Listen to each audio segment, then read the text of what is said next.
Good morning, Janice. Good morning, Anthony. Today we're going to talk about three examples of a professional executor to the rescue. So today I'm going to share a few recent examples of why folks were just so happy, just thrilled and relieved to, this sounds so, to find me or just to find a true. professional executor Yeah. to name in their wills. Because a lot of folks wonder, who is this for? Who's looking for you to be a professional executor? And I'm just going to share a few examples. And if it applies to you, the listener, maybe it's something that you'd be interested in. Absolutely. But so today we're going to discuss, like you said, some examples of not wanting to burden the boyfriend, a former coworker as a last resort, and reliving an old friend. All right. So the first Or one. relieving an old friend. Let's try that again. Take two. Yeah. No. Okay. So not wanting to burden the boyfriend. All right. So Riley is a solo ager, and for anyone who doesn't know, that's a hot term that's catching on. Yeah. It's it's one of our older citizens, usually 65 or older, who is unmarried, no children, right? So Riley is a solo ager, but she has a steady boyfriend. They get along, everything's fine. They met late in life, so their finances are pretty independent, and it just keeps things cleaner that way. Removes any funny ideas or thoughts, right? Just because they've accumulated their wealth independently, and they just prefer to keep it that way. Now, Riley's doing her estate planning, but she doesn't want to burden her boyfriend as her executor. That would be pretty inconsistent with how they've done things so far about their unentangled finance approaches. He's in the will. Right. He's in the will as a beneficiary, but she just doesn't want to make him the executor and sort of put that on him. I'm not going to even, get into what their boyfriend-girlfriend relationship's like, but it makes sense. But people are separating finances all the time, especially like you said with the late in life, and they've independently created their wealth. And I believe they live separately. So there is sort of like a separation there in terms of, I kind of have my life a little bit and you kind of have yours. We're together, but, I don't want to put everything on you. Right? We don't have that relationship. So that might explain why she doesn't want him, doesn't want to, put that yoke of executorship on him if she passes away. So Riley was thrilled to discover me. She had no idea that a professional executor was a thing.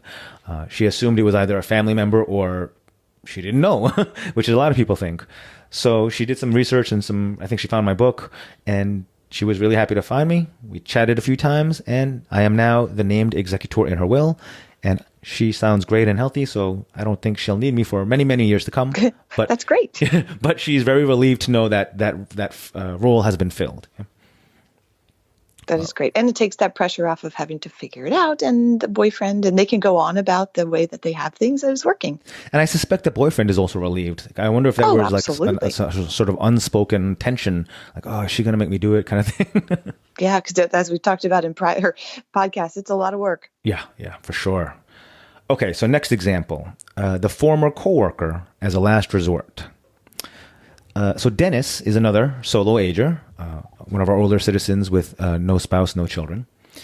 And he's been struggling with who to name as his executor for years. So at first he had his brother, which makes total sense. But his brother is over 10 years older than him and lives in a totally different state. So for those two reasons, he wanted somebody closer, here in New York. And he wanted somebody more likely to outlive him. Is that the polite way of putting it? It is, yes. So next, and these are his words, not mine, out of desperation, he tracked down, he's retired now, but he tracked down a former coworker who had been in the accounting department of one of the companies they worked at together.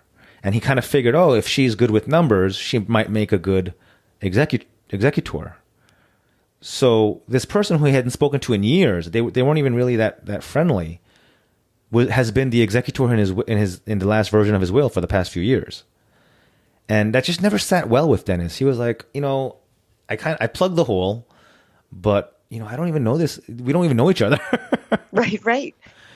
And then the final straw was that she moved out of New York. She retired and moved to wherever she moved. I don't know exactly.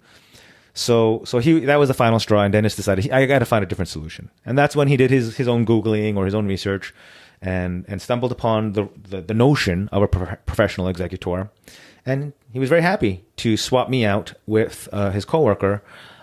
We've had several conversations to get to know each other. He's comfortable, and he's just relieved that he basically had a stranger in there, at that point. Yeah. And, I think this happens all the time because honestly, people do not know that a professional executorship is a thing.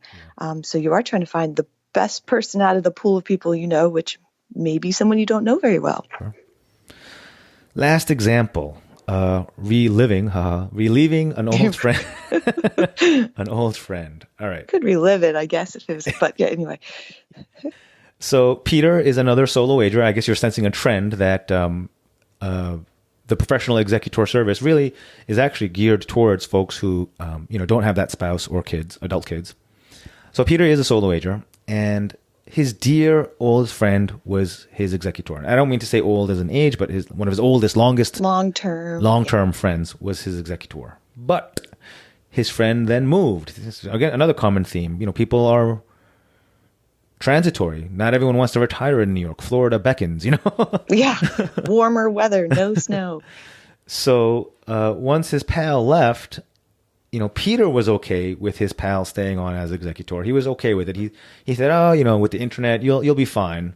But his friend, he wasn't loving that idea. He didn't want the idea. He didn't love the idea of having to do, this important work in honor of his, at that point, it would be deceased friend, by remote or long distance, or even having to fly back and forth, and being cranky and trying to sort out his good friend's final affairs. So he really didn't want to let down the memory of his good friend in that way, and it was kind of stressing him out. So he finally, kind of confessed and told Peter, I don't really feel up to this. I don't think this is a good setup. And Peter was like, "Oh man, I didn't want to make you feel that way at all." So and that's when he did his research. He didn't have really any other options in the New York area. Again, not married, and no friends who suited what he thought was the right characteristics, and that's when he found me. And this was much to his relief, and especially a relief to his good friend, to remove that sort of cloud over their friendship. Yeah. Yeah, it seems like that worked out really well for both of them. Took the stress off both, and yeah. And again, all of these folks are living the good life. Everyone's alive and kicking. This is really about knowing that you have that role properly filled, so you don't have to think about it. Right. Right. It's peace of mind. It is 100% just peace of mind, knowing that it's taken care of, and you're not burdening someone with it.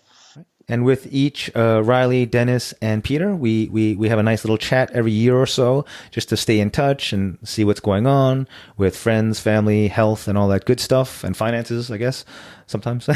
and that's what they're also, they get that sort of annual check-in to know, oh yeah, I have somebody out there who will just take care, who will handle my business when the time comes. Quick check-in, and it again, peace of mind. I think that's it, Janice. Absolutely. So if you want to learn more about this professional executor concept, check out Anthony's book, How to Hire an Executor, available on Amazon. But you also said a few times about the solo ager. You have a book, too, that's worth mentioning. It's a solo ager estate plan for those that are in this very specific situation. So check out those two books. It'll definitely help you to plan. Yeah, just a caveat. The solo ager book is definitely on the shorter side just because it's such a niche topic, but I thought it was worth nobody writes about it. There's very little advice for those folks, and they're looking for it seems like. So absolutely, this is very helpful, quick read, just to help get you in the right direction. Cool. All right, thank you, Janice. Thanks everyone for listening. I hope these examples are useful, because some feedback I got was that real world case studies or examples are good listening. So we're going to try that for a little while. All right, thanks everyone, and we'll talk again soon. Talk soon. Bye now.